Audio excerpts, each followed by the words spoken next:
over 600,000 people go missing in the United States each year.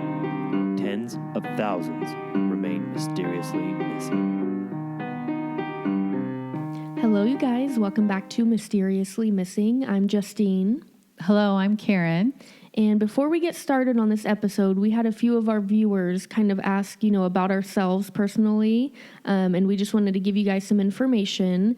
We do live in California, and we live in Central California to be exact. We got into doing this podcast just because we've always been interested in people who have, just kind of vanished without a trace, anything that's left behind. But in fact, the case today, we're going to be up in the Sierra Madre foothills, and we were up there vacationing, and we saw a poster that was on a bulletin board up there way in the wilderness at about probably 5,500 elevation, and we noted that this person had gone missing. We were very curious about that case. So we've always been interested in cases, and the reason we got started on this is because in our own area, in the county that we live in, we've had 2 to 3 cases go missing. Yeah, so even though we didn't know those people personally, it's still kind of close right to at home. Yeah. So we thought we'd start there, and then we just are expanding out now. Right. Now, getting into today's episode, we're going to be talking about Alan Christopher Martin, and he went missing on February 9th, 2016. Yeah, and this episode takes place in also considered Central California, but it's near the Sierra Madre foothills and near Stanislaus National Forest. Right. Now, Alan Martin was last seen leaving the Chicken Ranch Casino in Jamestown, California on Tuesday, February 9th. He had gone there with his girlfriend and his girlfriend's mom and left at about 10:30 that night, and I guess they ended up walking down Chicken Ranch Road towards Highway 108. Yeah, so you said he went missing from the Chicken Ranch Casino, which is 2.5 miles southwest of Jamestown. And Jamestown is in the Sierra Nevada foothills, but it's only at 1,400 feet elevation. And it has a population of about 3,500 people. This whole area is called the Tuolumne County, and we're going to talk about Tuolumne County and the number of people that have gone missing there. And it's a unusually high amount for the amount of people that live in Tuolumne County. Only 55,000 people live in the entire county. Now, as I said, it is considered in the foothills of the Sierra Nevada mountain range. And Stanislaus National Forest is located near that area, and Yosemite National Park, which borders that county, Tuolumne County, on the south. Modesto is another place we're going to be talking about, and that's where Alan worked and reportedly lived. Right. And that's about 45 miles west from Jamestown. Now, the day that Alan went missing, he was wearing a gray jacket and a long-sleeved dark blue t-shirt with blue jeans, and he had black and white tennis shoes on. He's described as a very caring person. Jackie, his grandmother, said, "He's super good to me. I can call him if I need him to do something to my computer, or my fence needs to be fixed, or I need a tree chopped down. He will do it for me." As a father, his mother states, "He's been going to soccer games and he participates in his children's lives. He's been known to hike and rock climb, and he was training for a marathon." His date of birth is June 23rd, 1980, so he'd be 39 this year. And when he went missing, he was 35 years old. He's about 6'2", weighs 195 pounds. He's Caucasian, and he has brown hair and brown eyes. And he also has a goatee at the time of his disappearance, which a lot of his pictures on Facebook, he has some sort of goatee or facial hair. He does have a small scar on the right side of his nostril. Yeah, so you talked about his children. He had 2 children. One was a 10-year-old daughter, and then there was a 5-year-old son, and I believe those were their ages at the time of his disappearance. He is an only child, so he has no siblings, and his mom, who is the spokesperson for him, is Linda Hatter, and she lives in Salida, which is located in a bit north of Modesto, and then grandmother Jackie. He worked as a nurse at a retirement facility at the time of his disappearance. He is a licensed vocational nurse at Highland Healthcare Center in Modesto, and the senior payroll coordinator at the healthcare facility, Heather Broomfield, said that Allen has worked at Highland since July 2015. So he had worked there for about 7 months at the time he vanished. Right. Now, getting into the timeline, it's February 9th, 2016. It is a Tuesday. Allen had left the casino at 10:30 p.m., like we stated, and he was walking down Chicken Ranch Road towards Highway 108, as seen in a surveillance footage video. He walked across the parking lot towards Chicken Ranch Road, and he had something in his hand and appears to be looking at a cell phone. Yeah, and if you look at this footage, it's only 20 seconds long. And all it shows is him just kind of walking out of the casino and walking out of view of the camera. I mean, not even inside the casino, it's outside the casino. So take a look at it. It's nothing very suspicious or telling in the video, but at least that's the last time he was spotted. Now, there's no evidence he won any money at the casino that night, and at 10:45 p.m., Allen texted his girlfriend saying, "You deserve better than me." Since his disappearance, there has been no activity on his bank account. So Wednesday, his family was not immediately worried. They just thought maybe he was upset and had gone somewhere. But when relatives could not reach him, they called authorities and they put out a BOL, which is be on the lookout. That was sent out immediately to all local law enforcement agencies and surrounding counties as soon as he was reported missing. The news media outlets were given his description, and citizens circulated his picture. Now, February 12th, it'd be a Friday, law enforcement conducted a search of Chicken Ranch Road and surrounding areas. And then February 15th, Monday, the sheriff's office search and rescue team expanded the search radius with the use of a helicopter. So now they have helicopters out there looking for him. Yeah. Now, February 16th, this is 1 week later, the sheriff's office reported that officials had been in contact with area businesses and had been looking at surveillance videos trying to find any clues regarding Allen's disappearance. Officials have also been in regular contact with his family, and there is no information to suggest where he may have gone. So when you look at Google Earth of this casino in the area, there's no more businesses around there except for the casino. It's 2.5 miles southeast, a little southeast of Jamestown. And it looks like there's some outbuildings around there, maybe some homes, but I can't imagine there'd be any more than what they had at the casino surveillance-wise. It's not like you walk out into like LA and there's businesses all over, Right. And then if you look at him like leaving again, he's going to be heading south away from Jamestown towards Modesto, because that's Highway 108 that they said he was heading towards. Right. And there's just nothing out there. Yeah. The terrain is not real foresty yet because they're not at a high elevation, as we saw when we were going to vacation in that area. But there's not a lot of trees and things like that, so it's not like he could get lost in the forest. But did he make it out to that Highway 108? Yeah. So on April 4th, 2016, they did create a NamUs case, which is always good. And then April 8th, Tuolumne County Sheriff's officials released more information regarding Allen almost 3 months after leaving that casino. Sheriff's officials note that his disappearance is now one of the listed cases in the Crime Stoppers program, which allows members of the community to provide anonymous information on a crime. The family hired a private detective who shared with Clark Broadcasting additional details from that night.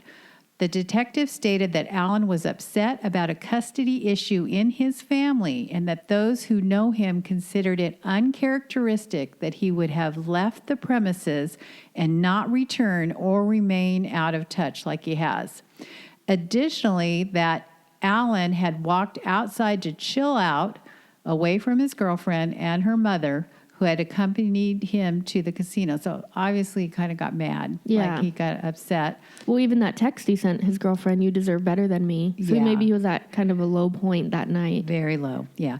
It is undetermined if foul play is suspected, and that is from Sheriff Sergeant Deborah Moss.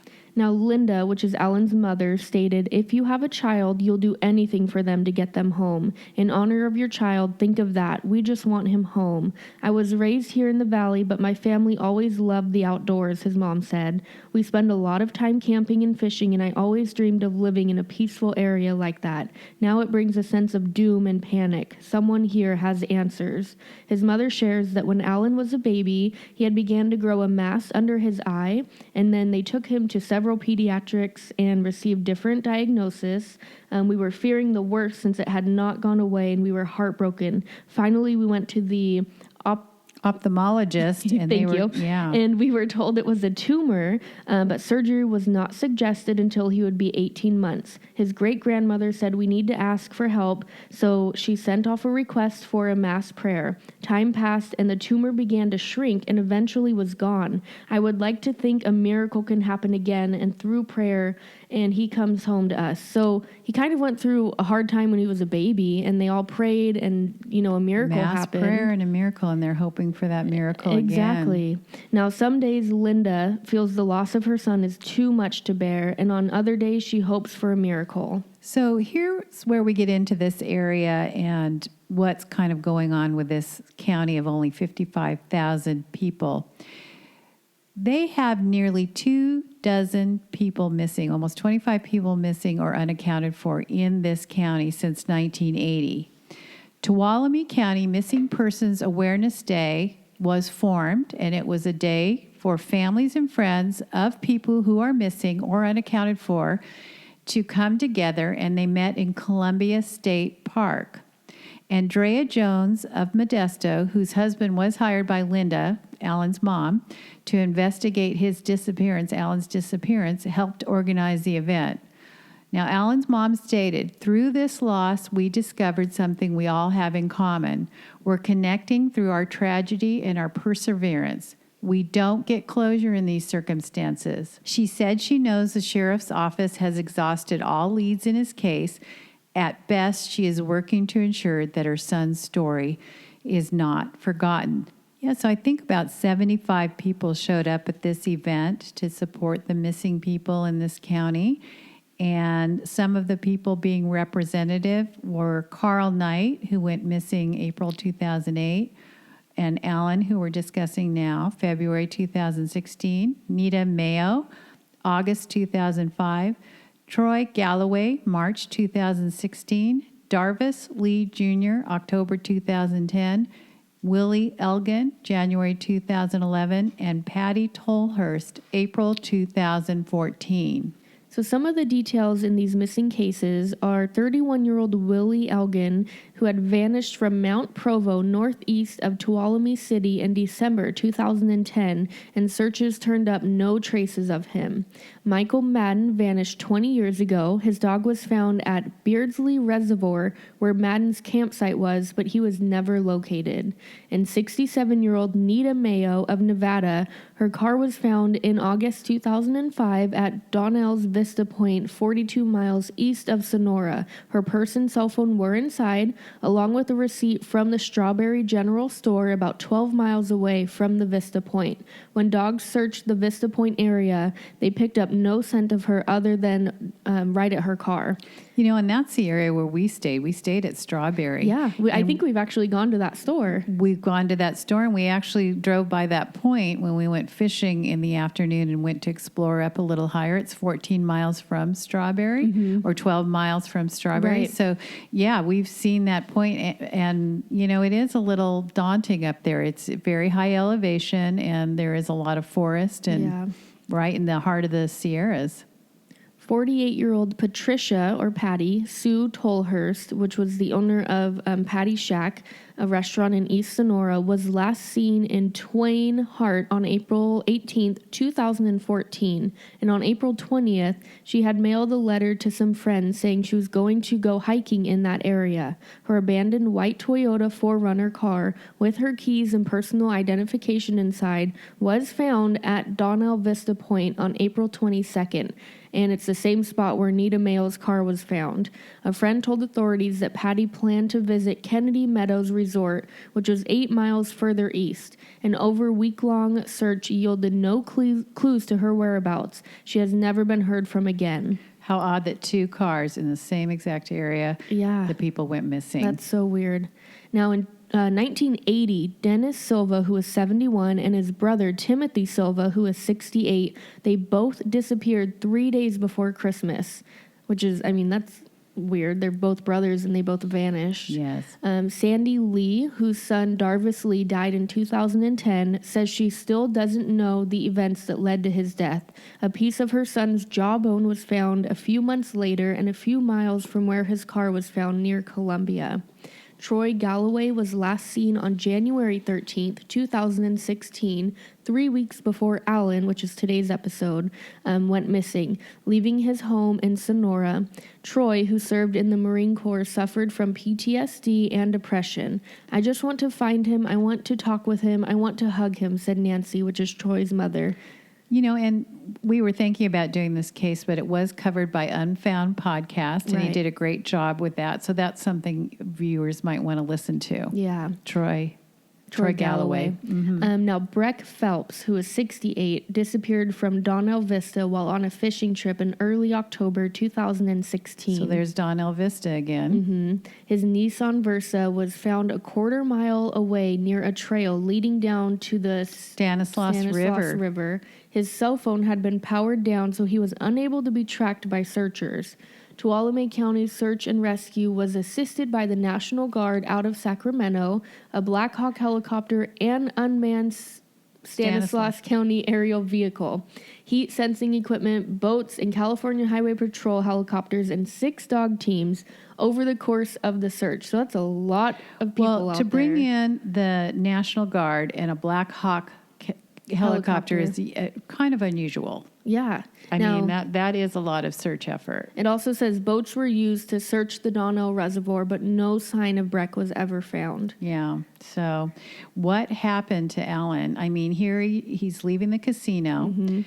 He walks out. He's upset. He heads out as if he's heading towards Highway 108, which would take him back to Modesto, his hometown. Are you hitchhiking at night at 10:30? Is there a lot of cars out there? Well, it's a county of 55,000 people. I mean, Strawberry, where we stayed at, has a population of only 86 people. Right. Jamestown, bigger, but, where was he headed and what happened to him? The terrain isn't the type of terrain where you couldn't see him, especially with helicopters.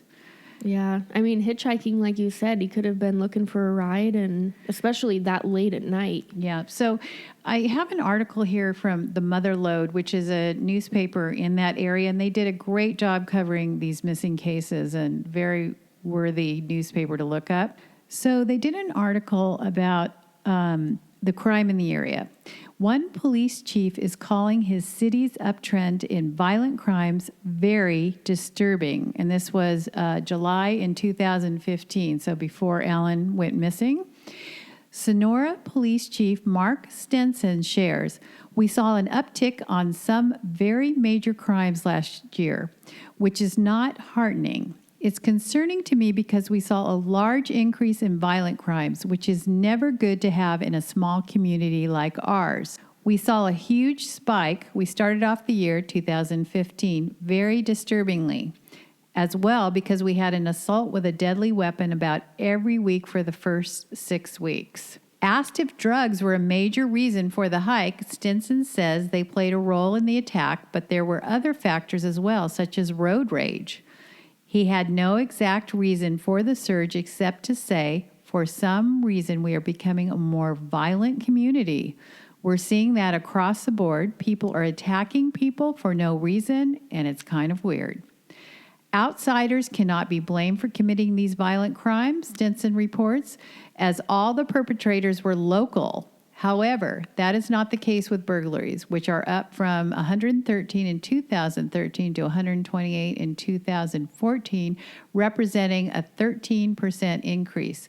We know for a fact because some of the cases we solved are burglaries that were committed by people from either Modesto, Ceres, or Stockton. So they're seeing some kind of spike in violent crime going on in this area. And it's all by local people? Local people, except for the burglaries. Right. So that's concerning.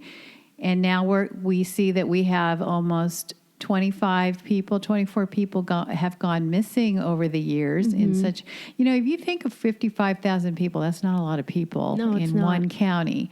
And then if you put 25 on top of that, 25 people missing out of an area of 55,000 in the last, 30, 40 years, that's a lot of people in a small area. It is, yeah. And I understand there's wilderness up there in the Sierra Nevada mountains, and that could account for some of it. But Alan just walked off the casino. You'd think if he hitchhiked, he would have, hopefully you do hear that sometimes it gets very treacherous for women. But, you would have thought that perhaps he would have been safe and made it to another area. Well, and I was even thinking, in his description about him, we talked about how he's been hiking before and camping, so he knows the outdoors. Yeah, if he got caught in the elements, which it wasn't very cold, it was, 73 degrees in the daytime and 41 at night, he could survive that. He seems like he would be able to survive. And if he headed the 2.5 miles to Jamestown, that's a walk, but not much of a walk in, the terrain that's kind of open and not a lot of lights there. But plus, he's also a nurse. So if something, he fell or something happened, he knows how to take care of himself. Right. So, did he get picked up and something happened? Did he walk off, and start heading up the mountain? That's a long way up. Yeah. And it just seems like because of his children, he would have contacted his family. Yeah, it's not like he, didn't have anyone there for him. And then you look at all these cases that people have gone missing and you say, what is going on? Yeah. They just vanish. Mm-hmm. And, here you are at this Donnell Vista place where now 3 people have gone missing. You're at the top of a mountain. How many cars did we see go by when we were up there? Maybe 1. Yeah. And it was beautiful summer weather. So it's not like there's a lot of people driving by these areas and they're going to get picked up and taken away or abducted. So, yes, he was lower and more in the populated area of Jamestown, but it was also 10:30 at night, though. So yeah, and not a lot going on, and it was not a weekend night. So yeah, I kind of want to know though if we didn't really hear too much about the girlfriend after all of this. If I'm sure they've interviewed her and the mom and everyone, but. They seem to have gotten in an altercation, and did that, have anything to do with it? But they were out on a Tuesday night. It's not much going on there. Yeah. And they didn't seem concerned like he needed the time to cool off and they were going to let him do it. But you'd think after you got out of the casino, you'd say, he probably needs a ride. We're kind of out in the middle of nowhere. Yeah, I wouldn't leave my boyfriend behind. I don't know. Yeah. It's just a little... Well, it might be a pattern of his behavior. Yeah, and not blaming the girlfriend or anyone. It's just he took off on his own. I mean, he walked out of there. Yeah, and he might have asked somebody in the parking lot for a ride. Yeah, Maybe that's what they were assuming. Yeah. Although it's not a very big casino nor a big parking lot. Right. So. And like we said, he has kids at home. It's not, it's not like no one was waiting for him at home. Yeah, it's just a strange area of these disappearances. I'm not really quite sure what's going on. I don't think anybody has a firm grasp of it, including the police department. So you can go to a Facebook page, which is called Missing Person Alan Christopher Martin. There's pictures on there. There's tons of information that you can kind of get a better idea of what he looked like. But we will also have pictures on our Instagram as well. Right, and the family was offering a $5,000 reward for any information. Recently on their Facebook page, it looks like they upped it to $10,000 this February. Yeah, you can also contact the sheriff's office, and they are investigating any leads and tips that are being reported. And we urge anyone with any information to call them. And if you have any tips or anything about his whereabouts, you can always contact them. Yeah, they sure need some tips, and you can contact the Tuolumne County Sheriff's Department at 209-533-5815, And, you can watch that surveillance video of him. It's about 20 seconds long, and it's not very telling, but it will give you an idea of what happened to him that night after just leaving the casino. Yeah, I get kind of like a feel of the type of person he was, maybe. Yeah, I was looking at his phone and just he was distracted for sure. He could have been, it did look like he was upset. So, yeah. Check out our YouTube page. We'll be on Podbean, iTunes. You can email us at mysteriously-missing411@gmail.com. And go to our Instagram, Mysteriously Missing. Yeah, so just get anything out there. If you have tips, please call in any tips or any information you can. Help this family find Alan. Yeah, and let's find out what's going on in this county with these missing people. It's a bit disturbing. Yeah, so thank you guys so much for listening. Thank you. Please like, share, subscribe to this podcast so that others can bring more awareness to this case and help family and friends bring their loved ones home.